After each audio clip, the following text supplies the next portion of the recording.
Parashá Shoftim, Deuteronômio, capítulo 16, versículo 18, porção semanal Shoftim. Juízes e polícias designarás para ti em cada uma de tuas tribos, em todas as tuas cidades que o Eterno teu Deus te dá, e julgarão o povo com reto juízo. Não torcerás o juízo, não farás distinção de pessoas e não tomarás suborno, porque o suborno cega os olhos dos sábios e subverte as palavras justas. A justiça e somente a justiça seguirás, para que vivas e herdes a terra que o Eterno teu Deus te dá. Não plantarás para ti nenhuma asherá, nem árvore junto ao altar do Eterno teu Deus, que farás para ti, e não levantarás para ti matsevá, porque o Eterno teu Deus odeia. Vamos ler aqui esse comentário 18. Está aí na página de rodapé. Esta parashá trata, como seu nome indica, Shofetim, juízes, do mandamento de nomear juízes e shoterim, polícias, em todas as cidades do território de Israel. Os shofetim eram os encarregados de administrar a justiça e resolver os assuntos judiciais, enquanto os shoterim cumpriam as ordens e disposições dos tribunais.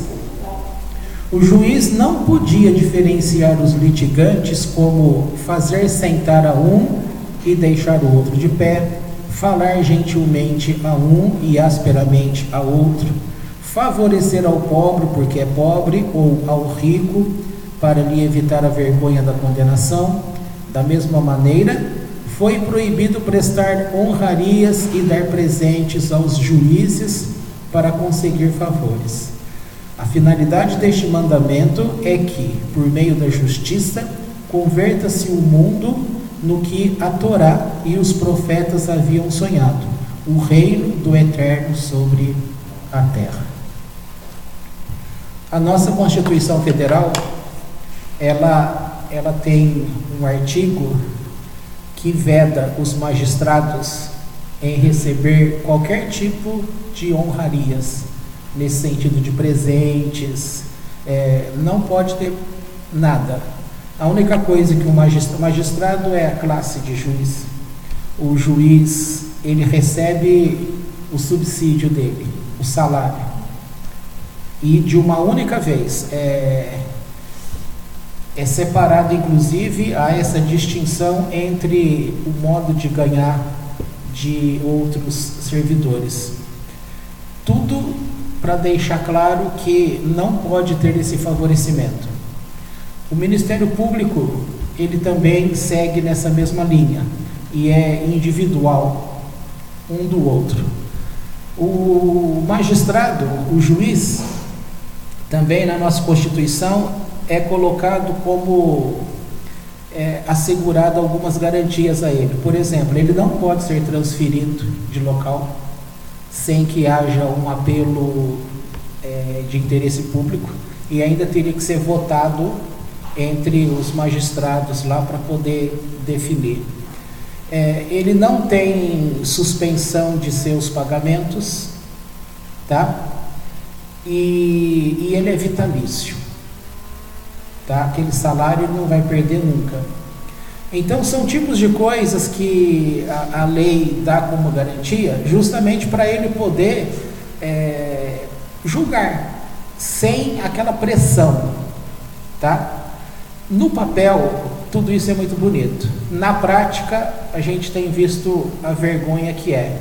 Basta você acompanhar um pouquinho do que tem acontecido no caso Lula, imagina, de um desrespeito de um ex-presidente, quando ele, na carta que ele enviou agora, esses dias atrás, ele ataca o juiz, o Sérgio Moro. Você vê na tribuna do Senado Federal, quando a Gleisi Hoffmann, ela pega aquele microfone, ela ataca diretamente. Isso é uma vergonha, você ter liberdade para poder atacar de uma forma irresponsável um tribunal, no caso, né? Por outro lado, você vê outro juiz que é partidário deles, como ficou conhecido tempos atrás, o famoso caso do Favretto, que ele, como juiz que estava lá de plantão, ele mandou soltar o Lula. Vocês lembram disso? Foi um domingo, não tem muito tempo isso. E ele fez uso de uma prerrogativa que não seria de direito dele, porque esse tipo de coisa não cabe a um juiz plantonista. E aí ver aquela confusão toda, gente atacando, tal. Então veja, no papel, na letra da lei, é muito claro, é bonito, é correto, mas na prática você vê que não tem funcionado. Nós temos 3 ministros da segunda turma do Supremo Tribunal Federal, que é uma vergonha no Brasil, porque eles trabalham em favor do PT, em favor pró-Lula. São 3, Gilmar Mendes, Dias Toffoli e o Lewandowski. De 5, a maioria já está garantida, tá? Todas essas coisas não poderiam ocorrer se aquilo que está no papel fosse cumprido. A Constituição, ela é boa, mas não é cumprida.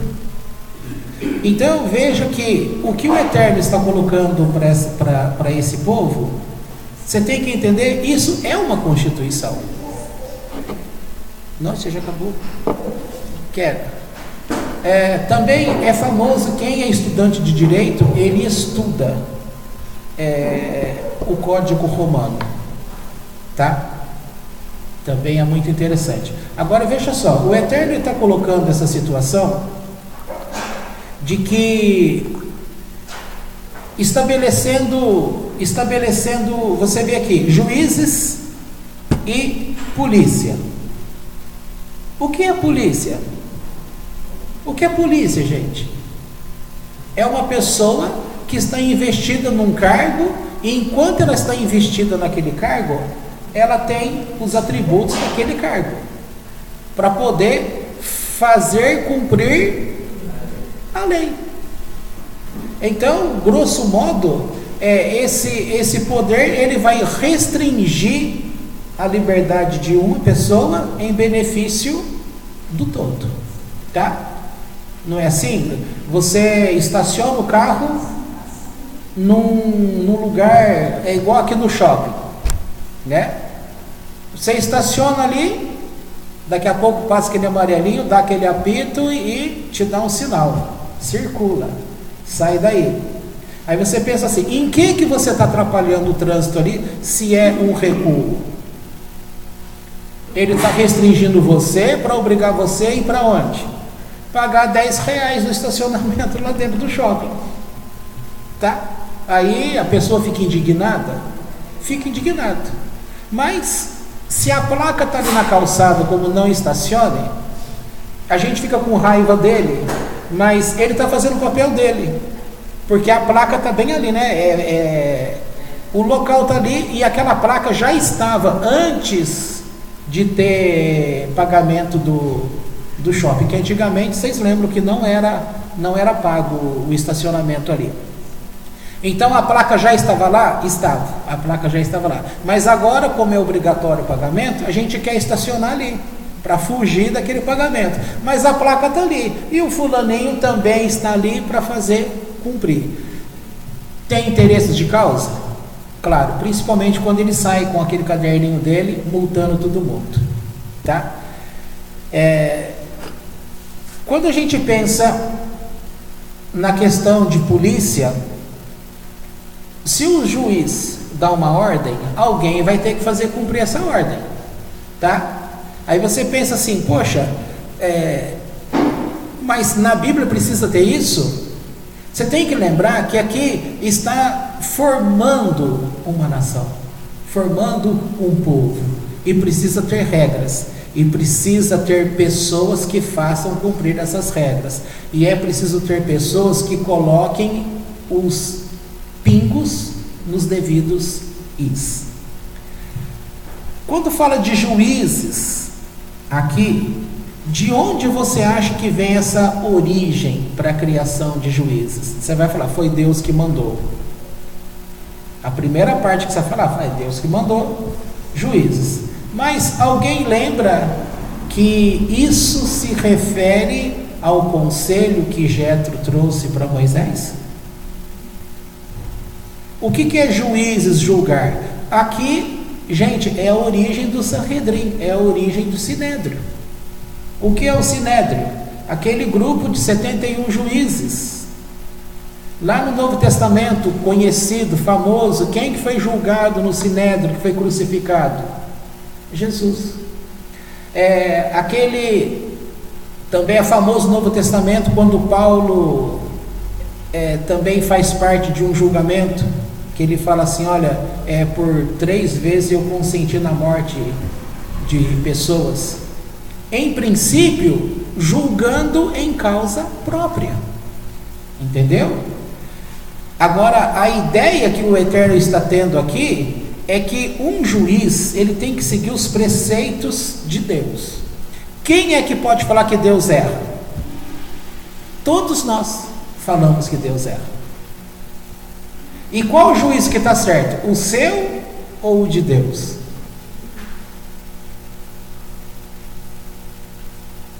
Hein? O de Deus. Se a gente já aprendeu isso, por que a gente continua? Há quanto tempo que você sabe que Deus não erra? E vem aquela frase, desde que eu me conheço por gente, eu sei que Deus não erra.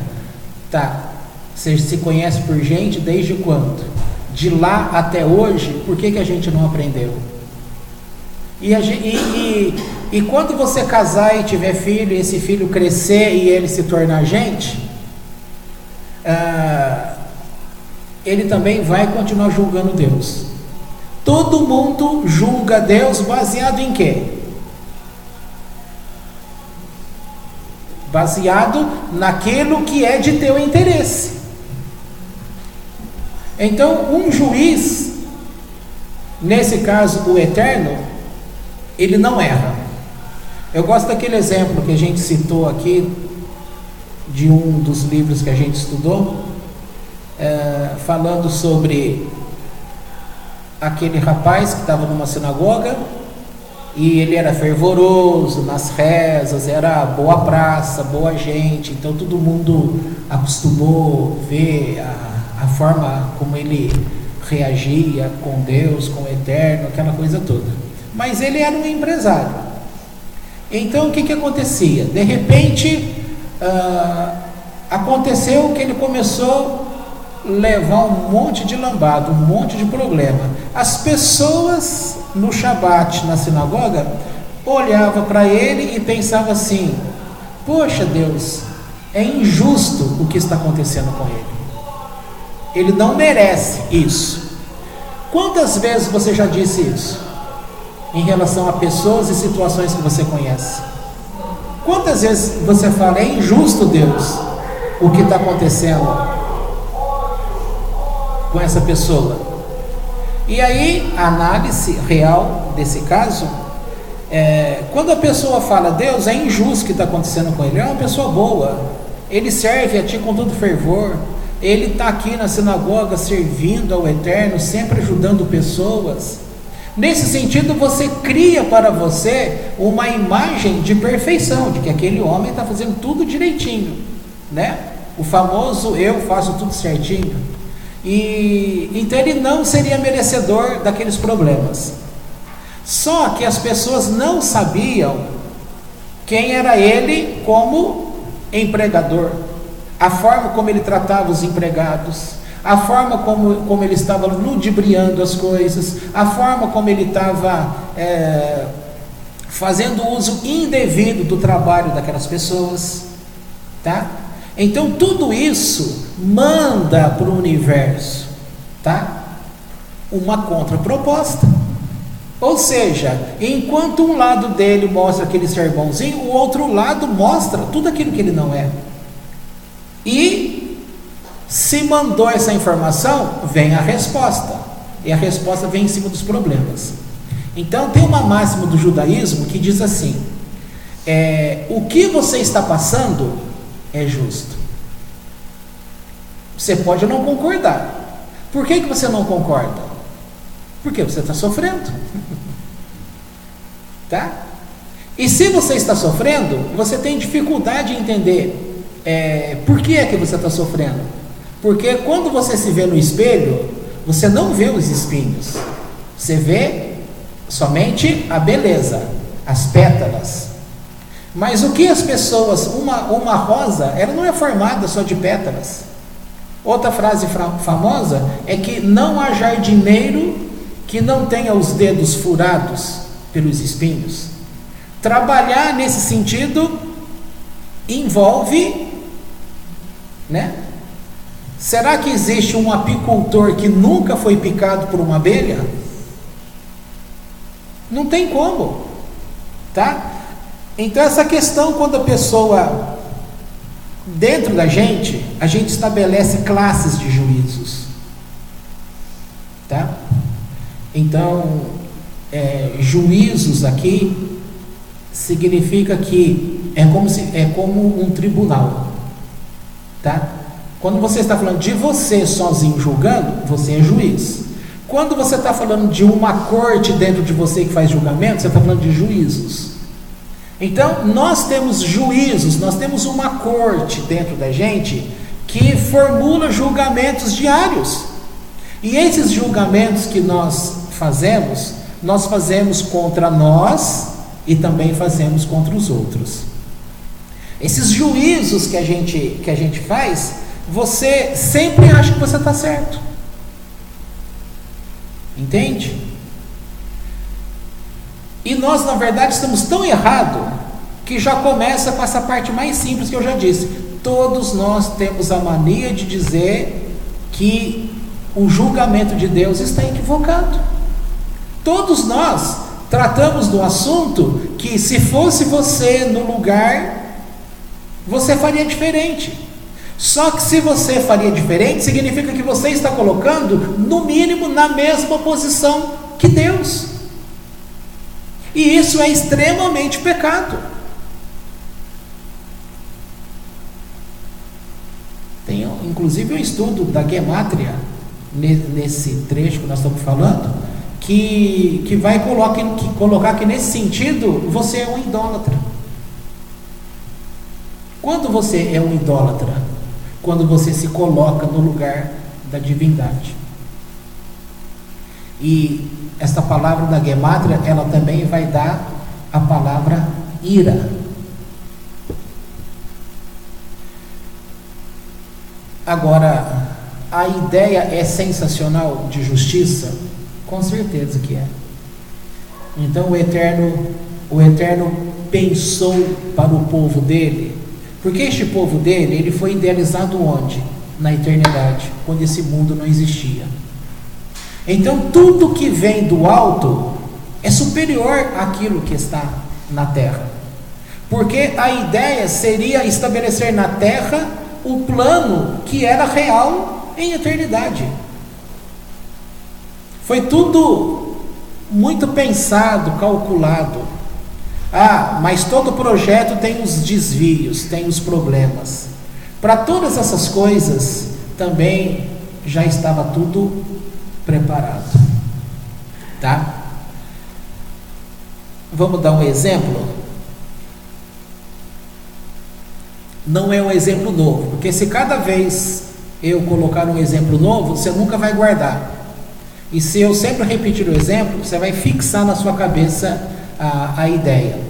Então, o exemplo, que já é a terceira, quarta vez que eu falo, é quando Isaac, que tinha predileção pelo filho Esaú, tá? E a mulher dele, Rebeca, Rívca, que tinha predileção por por Jacó. Então o que aconteceu ali? Um dos dois era o herdeiro para a transmissão da bênção espiritual. Quem era o herdeiro? O herdeiro que já veio com essa determinação da eternidade. Mas o conflito dessa descida da eternidade até a apresentação aqui na terra, dentro do ventre materno, o julgamento já estava determinado. Por quê?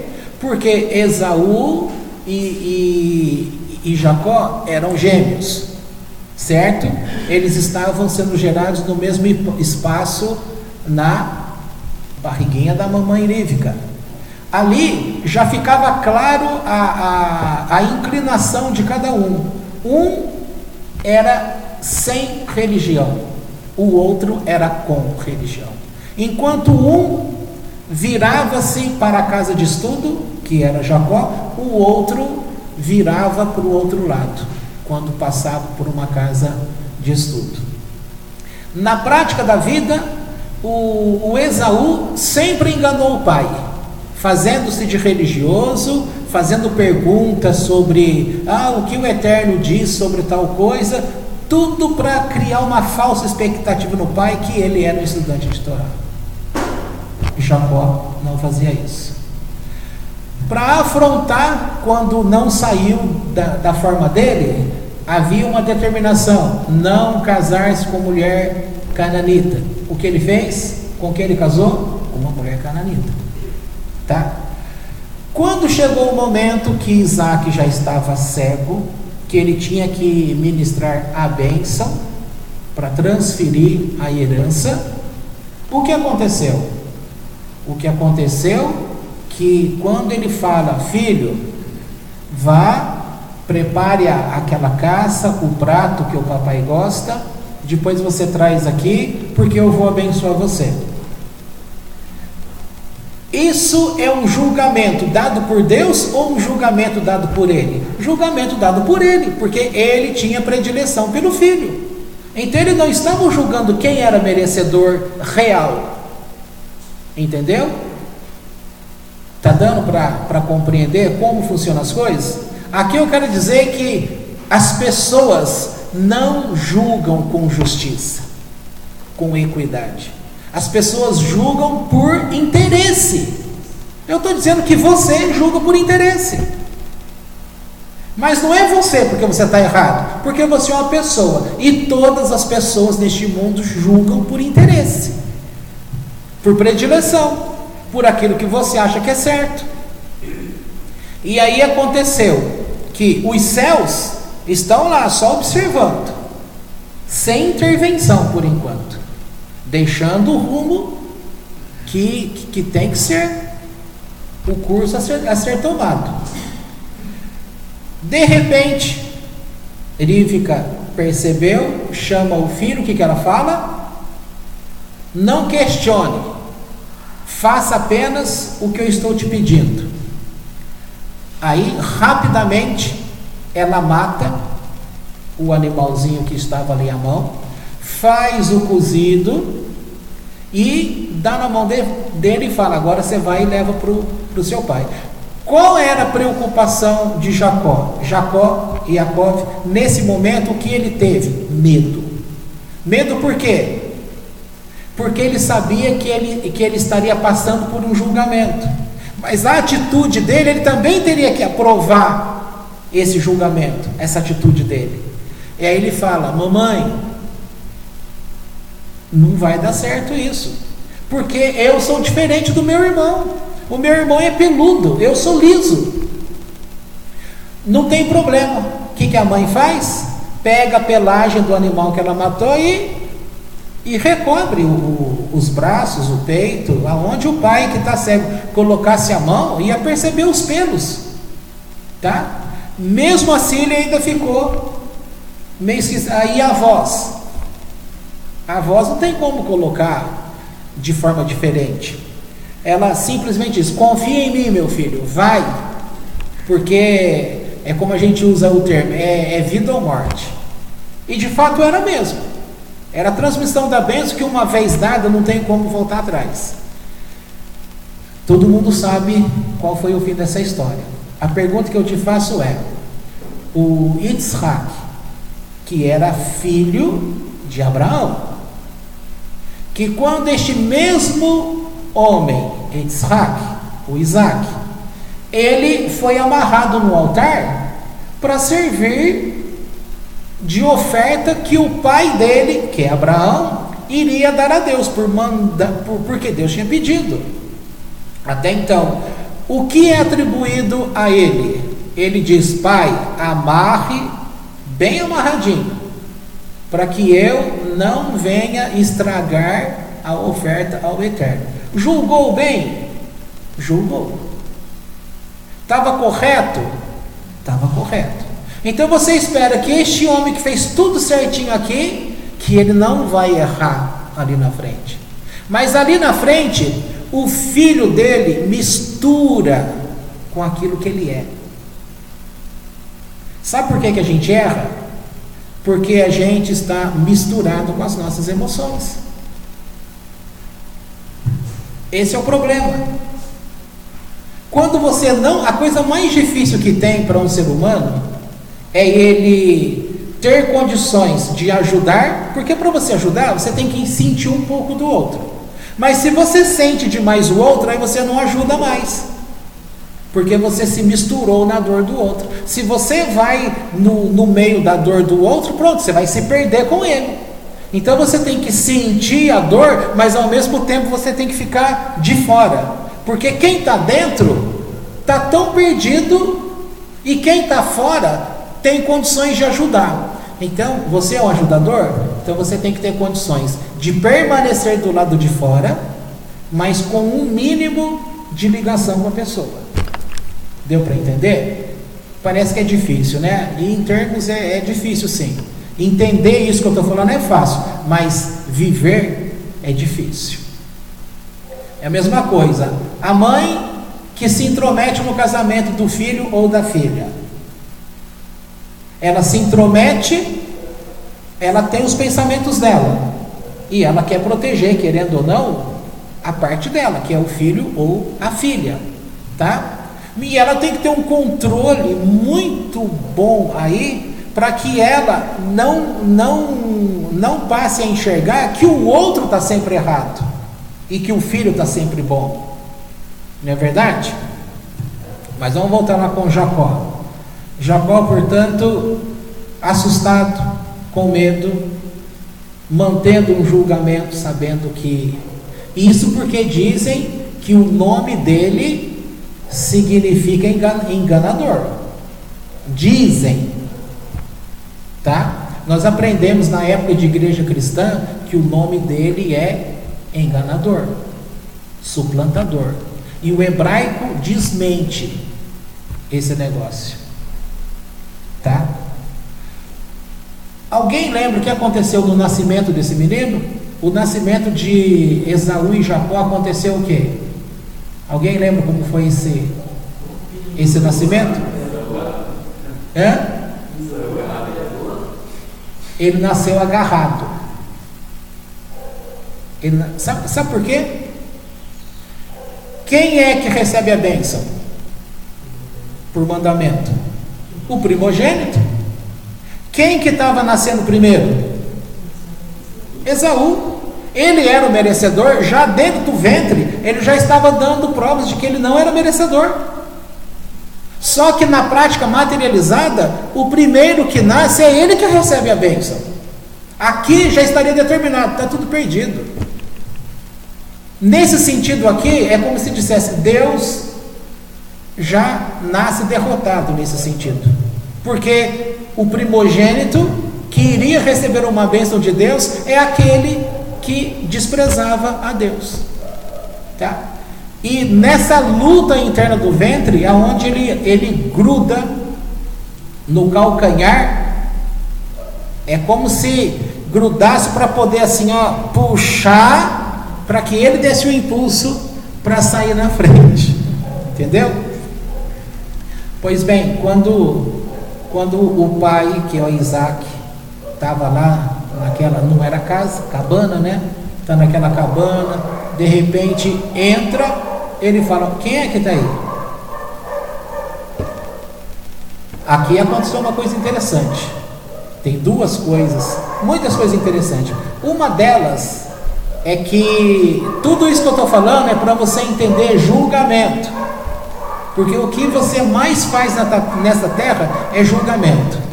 Você julga quando vai no shopping comprar, você julga se o vendedor te atendeu bem, se ele merece aquela comissão. Você julga o produto que você compra, você julga tudo. Só que é constante o nosso julgamento para todas as coisas, que isso acaba fazendo parte de um todo seu que você não percebe mais. É aonde aquilo ficou tão natural, que aí é onde a gente se perde. Nós nos perdemos no julgamento. Ok? Pois bem, ali naquele momento iria acontecer a perdição, iria se estabelecer de vez o reino da serpente. E aí, quando Deus faz aquela lamentação, ele diz: pronto, agora o reino da serpente ficará estável, e o lado escuro passa a governar. Ai da luz. E aí o Miguel diz: não seja por isso, Eterno, deixa comigo. E ele então desceu para intervir nessa história.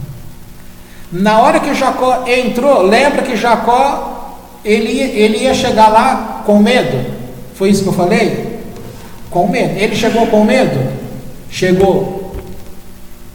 Ele sabia que tinha problema. E ele sabia que quando você ama alguém, você conhece os detalhes dessa pessoa.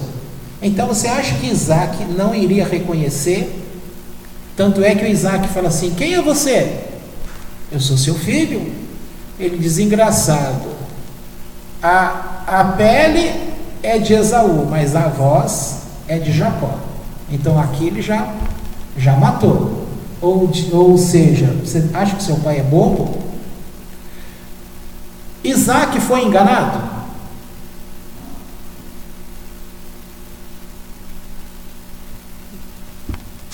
O coitado do Jacó recebeu a fama de enganador, porque ele enganou o pai. Agora eu pergunto: o pai foi enganado?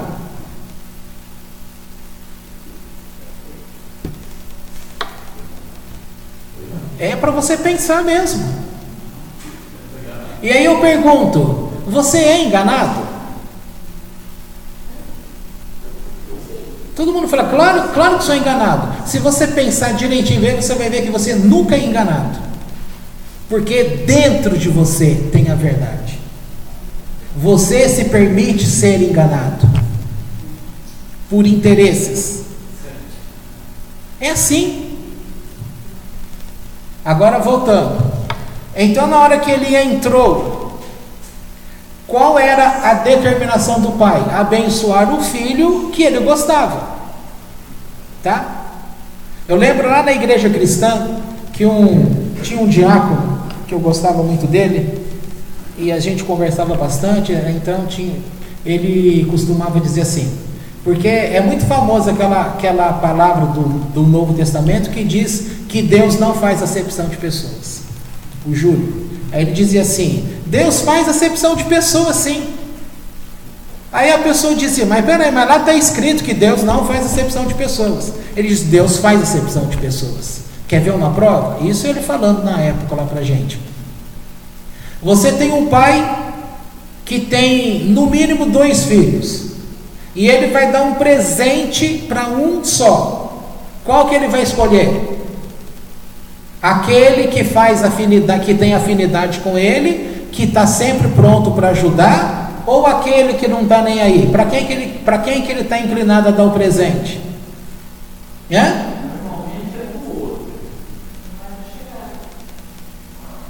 Aí você já está no outro texto. Para o mais chegado. E isso não é acepção de pessoas? Você não faz acepção de pessoas? Olha o caso das mães. Eu amo todos os filhos de forma igual. Tem mais mentira do que isso? As mães ficam possessas de falar, eu não faço acepção de pecado. Claro que faz. O pai também faz, gente. Eu acho que as pessoas não entendem que não tem como você amar igual, porque os filhos são diferentes. Então, por exemplo, eu e o neto, a minha mãe ama os dois, claro, mas o aconchego, a forma de ser é diferente de um e do outro. Sogra, faz uma comidinha tal. Eu faço. No sábado, quando o neto vier, a gente faz.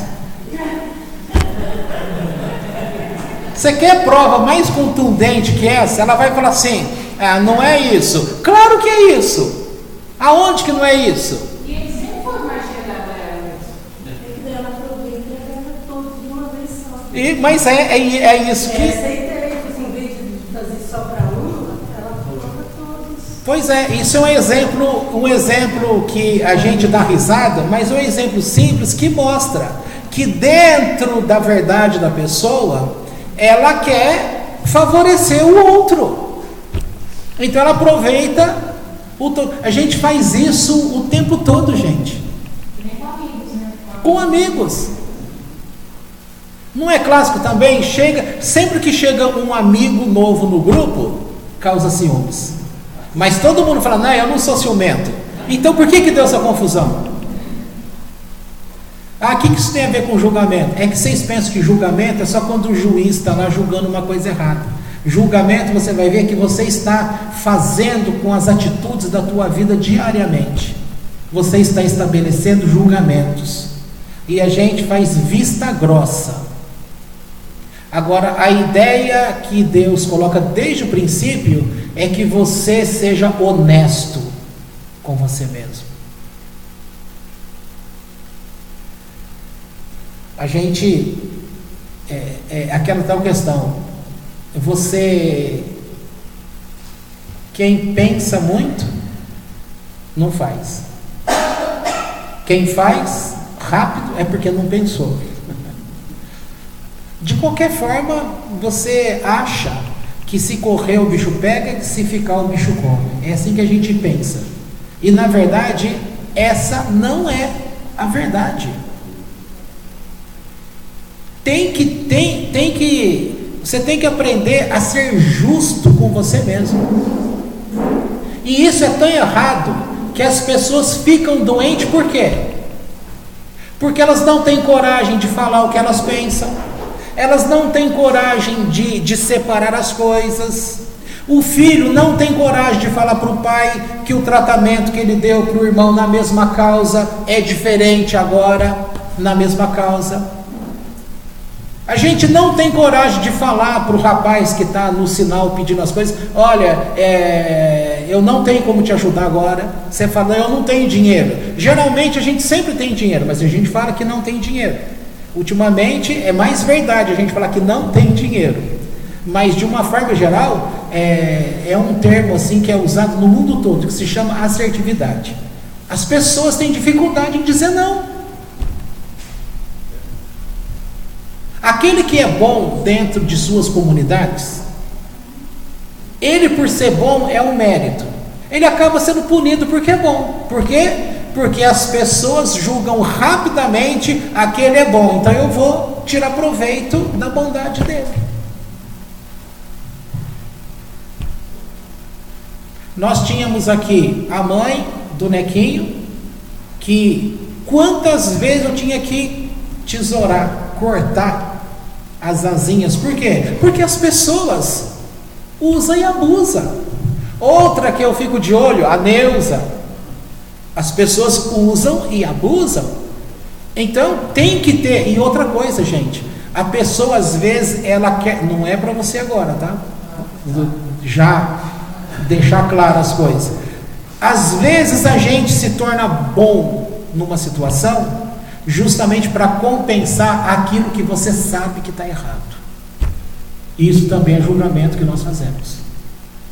É importante que você tenha uma aprovação do lado de fora, para você depois poder falar para Deus: Deus, eu tenho essas coisas erradas aqui, mas olha o que eu faço. Entende?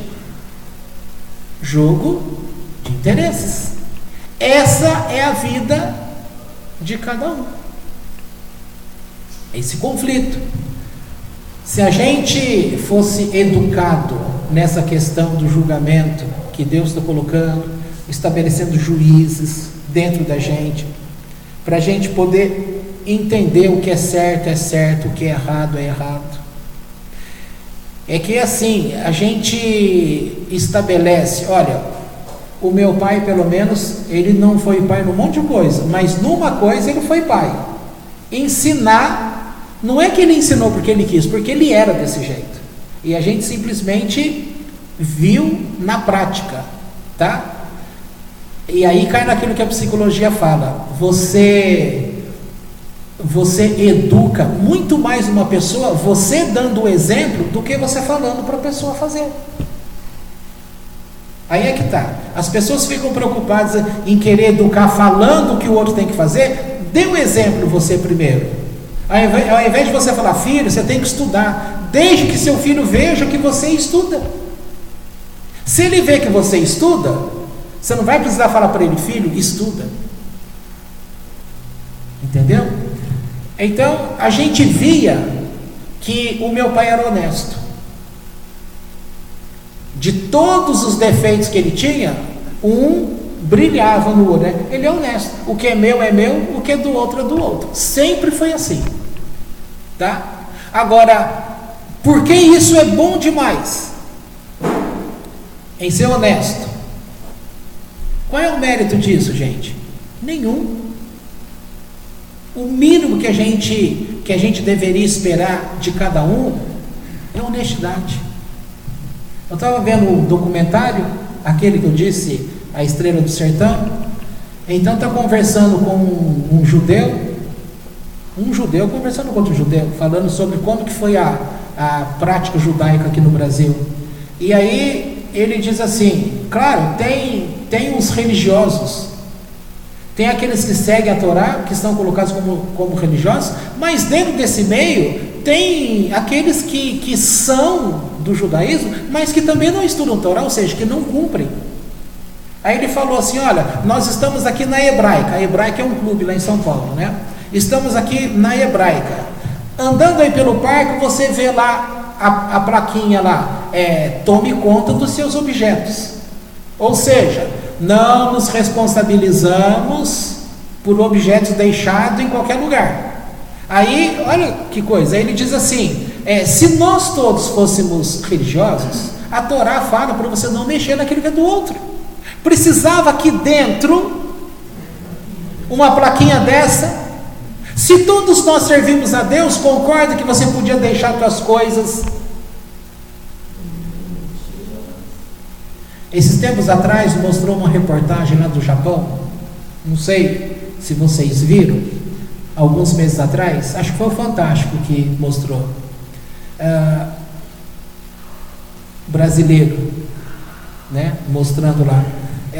Lá a pessoa chega na rua, deixa a bicicleta encostada no poste, entra lá dentro para comprar alguma coisa, ninguém mexe na bicicleta dele. Deixa lá a bolsa aberta, com carteira, fizeram de propósito, ninguém mexe. Aí tem as pegadinhas que a gente vê lá dos Estados Unidos, o fulano deixa uma cordinha amarrada na bicicleta, um fio meio transparente, e aí a pessoa, ou então, duas coisas que mostram: um da bicicleta, que ela fica amarrada, o fulano vem andando assim, ele vê a bicicleta lá dando sopa, né? Aí ele olha para o lado, né? Aí ele pega e sai assim, disfarçando como se fosse dele, aí ele começa a dar aquele impulso para ir rápido, né? Aí a corda esticou e puf, ele leva aquele tombo. Ou então é a mochila, né? A pessoa está lá com a mochila, aí de repente assim, como se estivesse esquecendo, ela levanta e sai. Nenhum deles chama, fala: você esqueceu a mochila. Não, a pessoa vai lá, dá uma olhadinha rapidinho, alguns olham, enfia a mão, A maioria pega a mochila, põe aqui e sai. Só que a mochila também está amarrada, né? Que na hora que a pessoa sai, ela leva aquele tranco e cai. Então, resultado: se todos que servem a Deus, que têm conhecimento do julgamento de Deus, daquilo que Ele espera de nós, precisaria de uma ação dessa? O meu irmão, quando foi para a igreja, inocente, né? Tá lá dentro da igreja, na hora que ia levar uma oferta lá no altar na igreja, ele deixava as coisas dele em cima da poltrona da igreja ali e ia lá. Até que um dia um diácono falou para ele: ô meu irmão, quando você for lá no altar tal, leva as tuas coisas com você. E a resposta inocente que ele deu era: mas espera aí, eu estou aonde? Eu estou dentro da igreja. E aqui eu imagino que quem está aqui quer buscar a Deus. Aqui não, lá, né? É lá que eu estou falando. E que quem está nesse ambiente quer buscar a Deus. Agora, você vê, aí aqui em Campinas também foi assim, orientaram a pessoa nesse sentido, e a resposta que o fulano deu foi assim: mas o lugar aqui é portas abertas, você não sabe quem está sentado do seu lado, tá? Já concordo que já é um jeito, porque aquele que entrou ali, quem que entra dentro de estou falando de igreja, que a gente está acostumado, igreja católica, igreja evangélica, que tem acesso fácil aí, quem que entra dentro de uma igreja para roubar? Você vai pensar assim, de sã consciência, quantos que entram dentro de uma igreja para roubar? Poucas pessoas. Antigamente não se ouvia dizer que se roubavam igreja. Hoje eles esperam fazer a arrecadação de dízimo e oferta e entram armados para roubar, dando tiro, inclusive. E a Constituição Federal também proíbe uma prática dessa. A polícia não pode entrar dentro de um templo e interromper um culto para poder prender uma pessoa. Tem que esperar acabar. Antigamente os ladrões respeitavam todo tipo de igreja. Hoje não se está respeitando mais. Gente, que Deus continue não permitindo, mas se não me falha a memória, nessa rua aqui, o único lugar que não foi visitado por ladrões é aqui onde nós estamos. Todas as casas aí já entrou gente. Então os ladrões ainda olham e vê, aqui é uma comunidade religiosa. Ele nem sabe se a gente ensina judaísmo, nem sabe o que é o nome que está aí fora. Mas ele pensa, é Deus. Então o ladrão ainda tem um vínculo com Deus, um respeito. Tá? Mas vamos voltar lá para Jacó. O Jacó, coitadinho, está até tremendo, né? Ele não era banguela, né, gente? Qual é a prova? Porque rangia os dentes.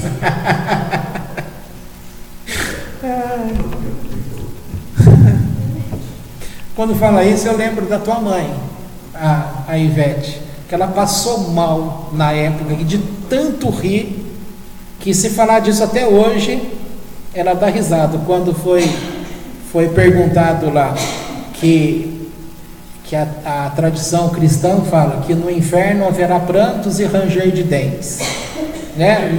Num evangelismo na rua aí o fulano que estava sendo evangelizado perguntou assim: no inferno vai ter prantos e ranger de dentes? E se a pessoa for banguela?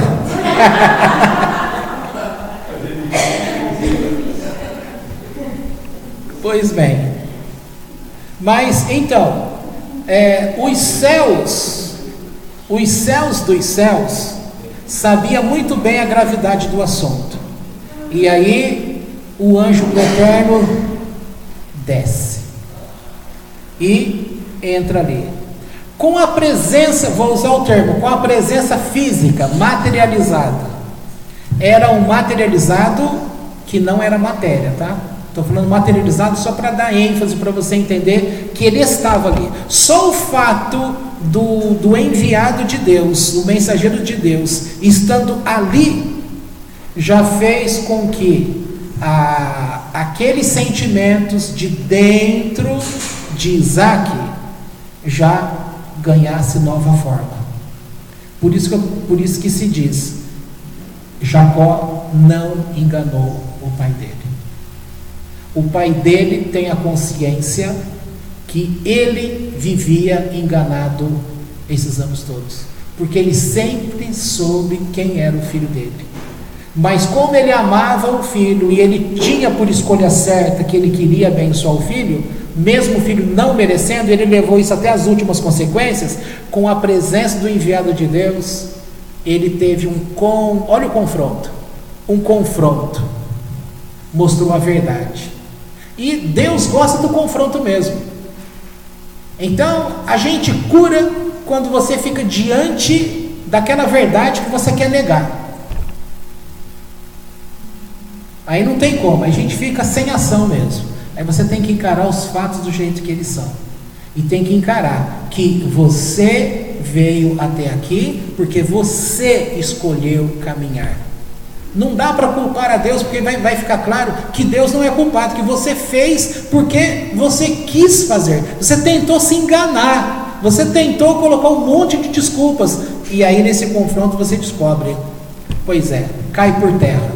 Então a presença do enviado de Deus ali aconteceu momentos antes de Jacó entrar. Agora lembra na história, Jacó estava com medo, porque ele tinha certeza que o pai iria descobrir.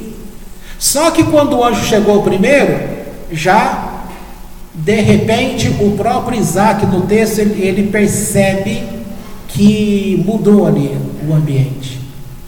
E aonde é que está a palavra que diz que mudou o ambiente?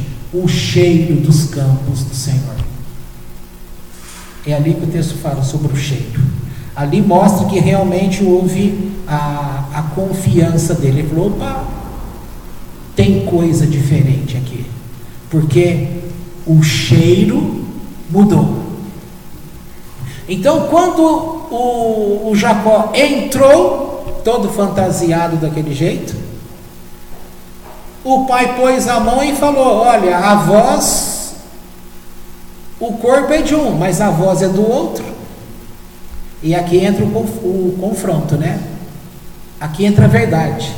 Ele sabia que não era Esaú.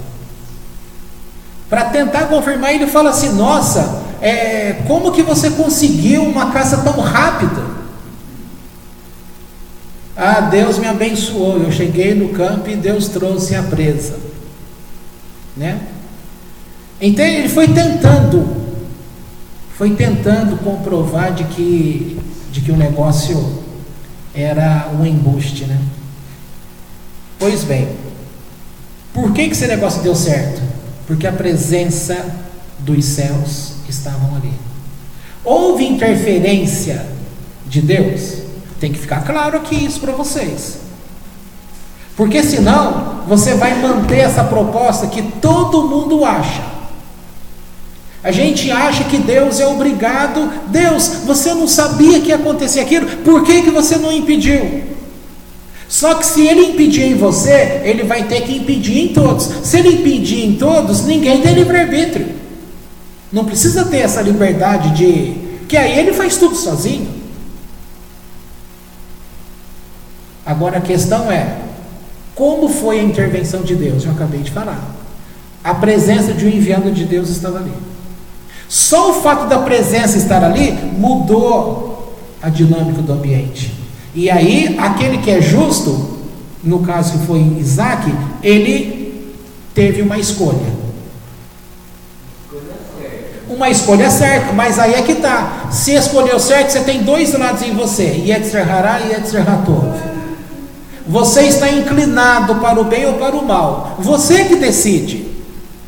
Ah, mas o anjo do Eterno estava ali. Ele estava ali para realmente fazer com que você suspeite. Opa, como diz na roça, tem boi na linha. Ora, se você desconfia de alguma coisa, aí você vai começar a prestar atenção no teu eu. E aí ele chega à conclusão, eu não posso abençoar o filho que eu quero abençoar, né? Porque não é ele que é o herdeiro da bênção. Tá certo? Mais lá na frente, no Egito, quando Jacó, veja, Jacó estava aqui para receber a bênção.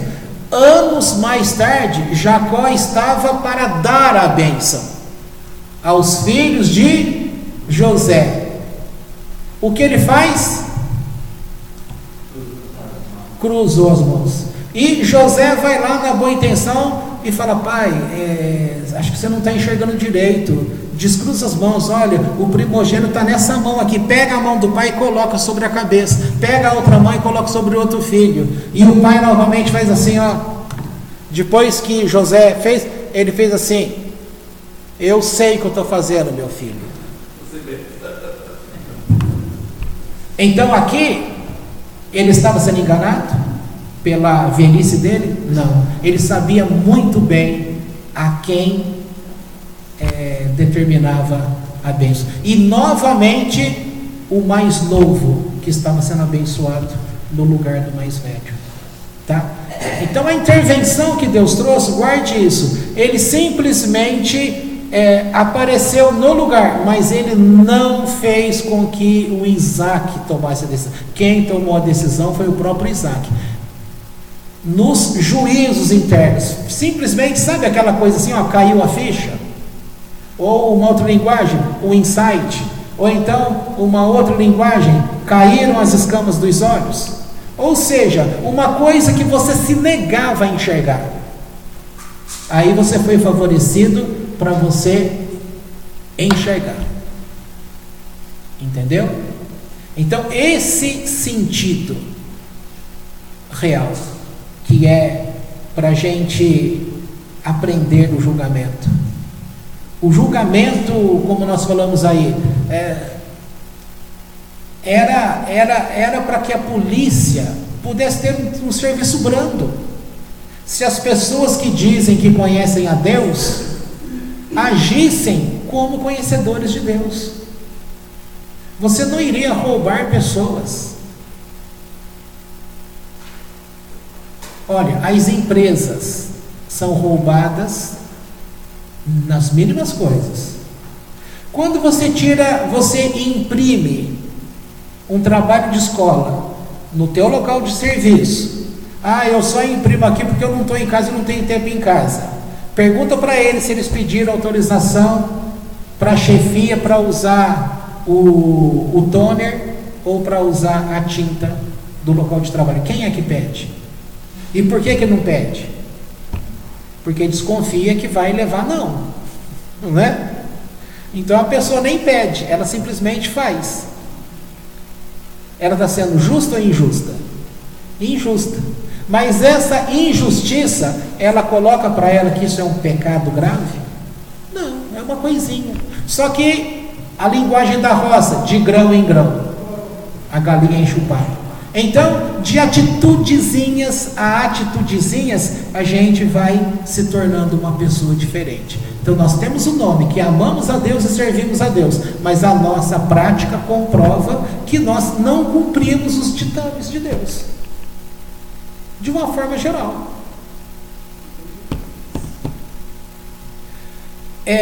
Vamos pensar assim, agora principalmente também, mas a gente pensa assim, Deus, como é que é aquela frase que gostam de falar? Deus abomina o pecado, mas ama o pecador. Tá? Aí a pessoa está lá na comunidade dela, alguém comete um ato de pecado, ele se tornou um pecador.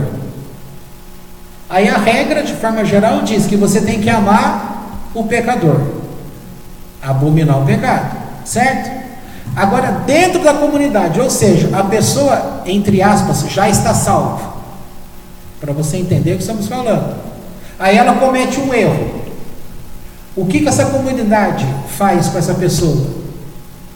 Ama ou afasta? Afasta. Mas o que eles pregam?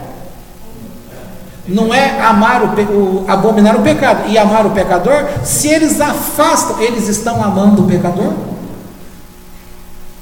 Colocando para fora, está amando o pecador. Virando as costas, estão amando o pecador. Então está vendo como o discurso é um e a prática é outra? Aí você fala, mas assim é lá com eles. Gente, não é. Assim é com a gente. Outra frase famosa que a gente fala: ah, fulano é tão bom. Pisa no calo dele para você ver se ele é bom.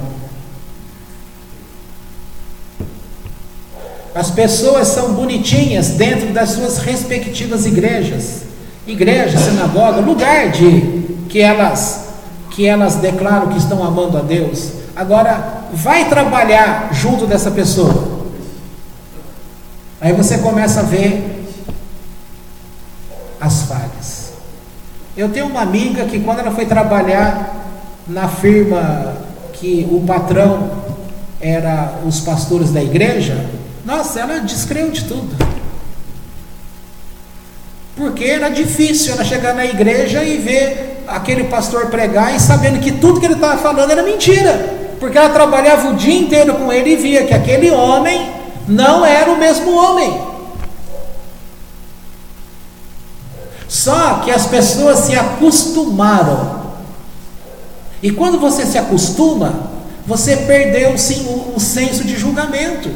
Então você acredita que você é bom, que você ama a Deus, que você faz o bem, que Deus te ouve e tal. E tudo fica...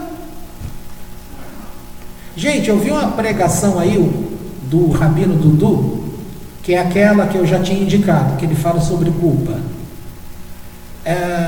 Então ele fala assim, que é provado o seguinte, que quando você comete um erro uma vez, tudo bem, como diz o ditado, errar é humano, uma vez. E se errar de novo, como diz o ditado, a segunda vez diz que ainda passa. Na terceira que você vai ser chamado de burro, não é? Então, ali, ele tá dizendo o seguinte, que quando você comete um erro, um pecado, algo que é proibido, quando fala pecado, mistura tudo, algo que é proibido. Então, ele diz assim, se você sabe que é proibido, lembra que o tema lá era culpa, né? Você precisa arrumar um jeito de não se sentir culpado, porque a culpa incomoda, né? Aí diz que o cérebro, quando você faz de novo, o cérebro faz uma acomodação. O cérebro começa a registrar aquilo para você como que aquilo não é errado mais, justamente para você não sentir culpa. Olha que interessante. O cérebro faz isso para você não se sentir culpado, passa a ser aprovado. Mas parece, isso está errado. Vamos lembrar lá Números 22, quando fala de Balaão. Já passou a Parashá Balaque pouquinho tempo atrás, deve estar fresco na sua cabeça ainda. O Balaão, que é o Bilam, está lá. Vê que está chegando gente. Antes das pessoas chegarem, o que Deus fala para ele? Não receba essas pessoas, não vá com eles. Bem claro, não é? Quando as pessoas chegaram e mostraram porque vieram, aí, plim, o olho, né? Primeira coisa que ele fez foi esquecer do que Deus falou. Ficai aqui na minha casa essa noite, eu vou buscar a Deus. Olha que coisa bonita. Eu vou buscar a Deus para ver o que Deus diga para eu fazer. Então precisava buscar a Deus, ele não sabia que estava errado. Aí uma segunda vez acontece a mesma coisa. Até que Deus, qual foi a atitude de Deus? A mesma do cérebro. Repetindo, qual foi a atitude de Deus? A mesma coisa que o teu cérebro faz. Deus permitiu que ele fosse? Tá bom, ele queria ir, ou seja, para ele já não tinha problema mais. O cérebro já confirmou. É como se ele ficasse assim, Deus, mas qual o problema? Começa a usar lógica para poder falar para Deus, não tem problema, são só homens, eles só querem que aí Deus fala, que você amaldiçoe o meu povo. É isso que eles querem. Tá, Deus, mas o teu povo não é aquele povo que não recebe Masal, que não cabe Masal, que não vai ser amaldiçoado? Então, qual o problema? Para anular, entendeu? Se o teu povo não vai, mesmo que eu jogue a praga, mas está estabelecido que a praga não pega no teu povo, qual o problema? Deixa eu ir. Uma lógica, essa é a lógica que a gente está acostumado no nosso dia a dia. Isso aí perde força e a gente começa a fazer as coisas. Então, quando você lê um texto desse, os julgamentos que está sendo estabelecido, é para formar uma nação, para colocar dentro do coração dessas pessoas regras de comportamento. Isso vale para todas as nações. Por isso que as nações têm os policiais, têm os tribunais. Ah, mas não funciona. Imagina se não tivesse. Aí seria bagunça total. Tendo já não funciona, tá? Agora, as regras também, elas são colocadas internamente. Aí eu quero que você guarde o seguinte: quando Jacó entrou naquela cabana para ir diante do pai dele, por que deu certo? Porque o enviado de Deus estava ali. Ele só estava ali. Ele não precisou fazer nada. Quem fez foi o Isaac, em ter o confronto, em entender que Esaú não era de fato merecedor. Tá? Porque em seguida, depois que ele dá a bênção, chega o Esaú verdadeiro. Pai, está aqui mas espera aí, eu já dei a bênção. O homem fica furioso. Mas pai, não sobrou nada para mim? Não sobrou nada para você, foi tudo para o outro. Aí passa a imagem, você lendo ali, que ele foi enganado. E ele não foi enganado.